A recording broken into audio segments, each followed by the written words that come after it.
I think, and it might just be in your own head. It probably is to begin with, but they they see you as the rich kid coming in. Honestly, you own your own team. Like you're buying race cars and you all this stuff. You must be just so wealthy, and you can't drive because you've got money, and all this sort of thoughts. And you see this in a lot of categories. If you're struggling to make the grid for funding, you must be a good driver. If you're flush with cash and you're rocking up in a jet, you got no chance of being a good driver. Like there's that sort of perception around it.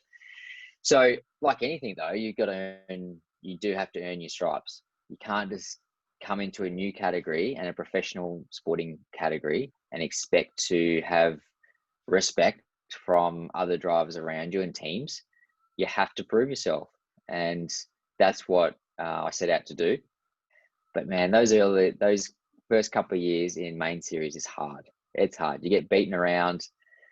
My first practice session at the Clipsville 500, I remember I got in the way of James Courtney, and instead of just coming past and letting me know he wasn't happy, like he punted me out of the way, like see you later.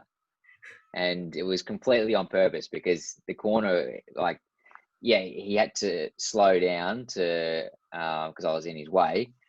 But he made it really obvious. It's like, hey, mate, don't do that again.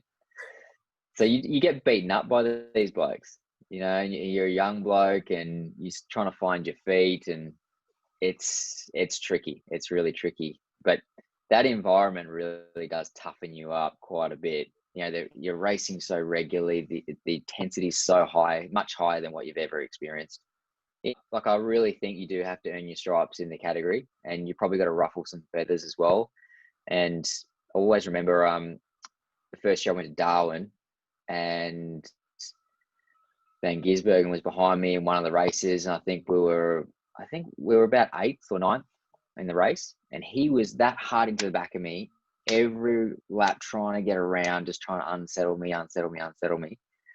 We managed to beat him in that race, and afterwards he sideswiped me after the flag because he was so pissed off and angry.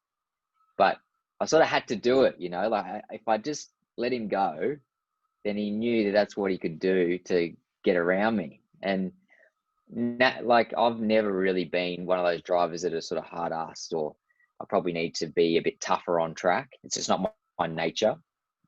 But I think, if you want to be at that top level, you do have to have a little bit about that. You not be too worried about upsetting somebody else on the track, because you might be mates off track, but then when you're on track, you sort of got to have that killer instinct. And early on, I reckon it's hard to separate the two, because you're trying so hard to fit in with the group and have the respect from them, that you don't want to upset them on track because you want them to like you off track.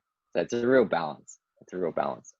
But like outside of that, when you do like signing sessions or drivers briefing, whatever, they're all pally and in their little groups, and they're not happy to let you into that group. So you just sort of be standing there by yourself, or like a little bit of a loner. It takes a bit of time to sort of get into the group, I guess.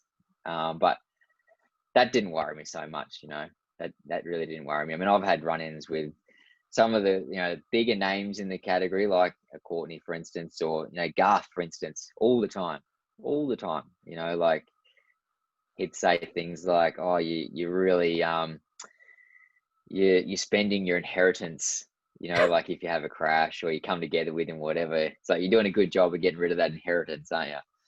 So, they play all these games though. He's one of the worst, Garth Tander. It's funny because I think he actually likes me. I think deep down he likes me, but we've had that many run-ins on track that you'd think that he didn't. So anyway, whatever. Sort of second tier of HRT, and they had Fabian Coulthard, and end up being a little bit of a battle there at Hamilton. They had a street circuit there, and I ended up bloody turning Fabs around because I wasn't real happy with him.